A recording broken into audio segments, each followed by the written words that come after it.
pardoning me for extruding myself in your cabin. It's okay, Naban. What can I do for you? I still do not understand why the hero of the Strider Wars is serving on this ship. You got a minute? I'll tell you. Ida was a child prodigy, a strategic genius. She was an international 3D chess master by the age of 10, and drafted by the Terran military before she was out of braces. About 10 years ago, at the height of the Strider Wars, things were going badly for us. We were outnumbered and outgunned. It seemed only a matter of time before we'd be wiped out. Ida turned it all around. On an out-of-the-way planet called Tycho, she created a sort of electronic Potemkin village, a massive underground complex of transmitters and antennas. She made it seem as if the Terran military had concentrated their headquarters and most of their forces there. The Striders went for it. They landed in full force, right above the transmitters. Our ships had been hiding behind Tycho's moon. They came out and nuked the planet into oblivion. It was a brilliant victory. Yeah, but it had a price. Tycho had hundreds of Terran colonists, innocents who couldn't be warned of Ida's plan. When she activated the transmitters, she signed their death warrants. But because they died, millions lived. She knows that. She made the choice, but she's never forgiven herself. As she grew older, she rebelled. She thinks the military made her a monster, and now she doesn't trust them or anyone else. You should tell her to trust you. It doesn't quite work that way.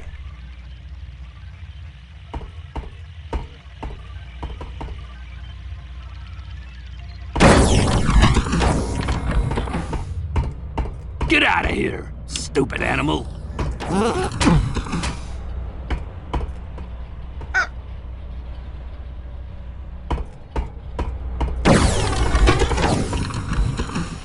Ready for the briefing? Let's do it. Both the Izanagi and Leandri have learned the location of our secret research lab on Janus. The Ghost Warriors are already on the ground and the Angels aren't far behind.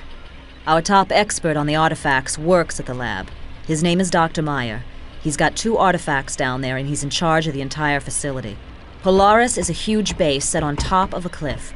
It houses hundreds of scientists and vast quantities of equipment. It's one of the largest human-built installations in the sector. Most of the scientists have already gotten out, but Meyer is still in there. The terrain surrounding the facility is pretty bleak. Janus is a cold planet 6,000 miles in diameter, orbiting the weak K-type star Asgar. The only surviving species are hardy plants and animals that have adapted to the frozen landscape. Your mission is to recover both artifacts and make sure the Mercs don't capture Dr. Meyer.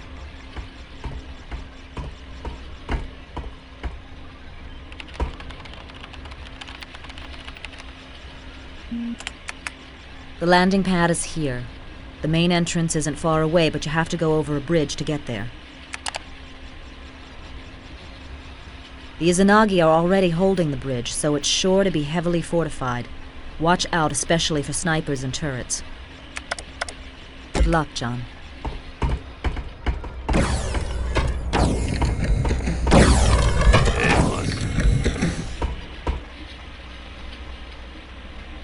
I scrounged some concussion grenades for you, and I finally figured out what to do with that arachnid biomass you found back on Hell. Turned out to be a hell of a weapon. You gotta check it out. Take your pick. You made a gun that shoots spiders? Oh, I had me some fun with this one. Turns out the arachnids you ran into on Hell have a really durable biomass. I loaded some into this ejaculator tube. Primary fire spits out a sac that'll spawn a bunch of little arachnids on your target. With alt fire, the sac will grow until it splits and a big sucker pops out and goes on the attack. Anything else?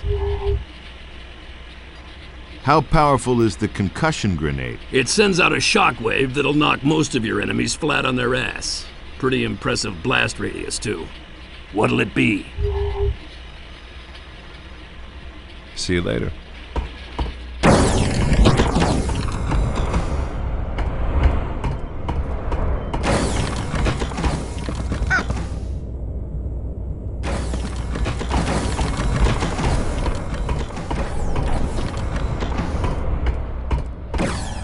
I hope that thing isn't pregnant.